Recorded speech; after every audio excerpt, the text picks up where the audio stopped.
நம சிவாய. இறைவனை எப்படி வழிபடணும் அப்படிங்கிறதுல நிறைய பேருக்கு சந்தேகங்கள் இருக்கு. இப்படி வணங்கலாமா அப்படி வணங்கலாமான்னு சந்தேகத்தோடையே நிறைய பேரு இறைவனை வணங்குறாங்க.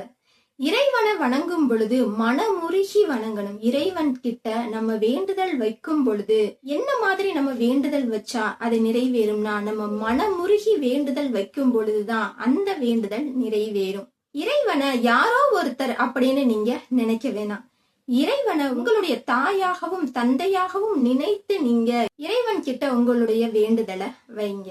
திருஞான சம்பந்தர் சொன்ன மாதிரி காதலாகி கசிந்து கண்ணீர் மல்கி அப்படின்னு நம்ம மனமுருகி வேண்டோம் அப்படிங்கிறதுக்கு எடுத்துக்காட்டே கண்கள்ல கண்ணீர் வரணும். கண்கள்ல கண்ணீர் பெருக இறைவனை மனமுருகி வழிபாடு செஞ்சா அதுதான் உண்மையான வழிபாடு. எவ்வளவு பெரிய துன்பமாக இருந்தாலும், அது ஏற்படுத்தினது எவ்வளவு பெரிய நபராக இருந்தாலும், இறைவனை விட பெரிய நபர் அப்படிங்கிறது யாருமே இல்லை. இறைவன் நினைச்சா ஒரு நிமிடம் போதும் உங்களுடைய கஷ்டங்கள் எல்லாத்தையும் ஒரு நிமிடத்துல மாற்றிடுவாரு. அதனால நம்பிக்கையோடு மனமுருக நீங்க இறைவனை வேண்டுங்க. இறைவன் நினைத்தா தர முடியாது அப்படிங்கிறது எதுவுமே இல்லை. உண்மையான பக்தியோடு கேளுங்க, அதற்கான உரிமையோடு நீங்க கேளுங்க. நிச்சயம் அதற்கான பலனை இறைவன் நிச்சயம் உங்களுக்கு தருவார்.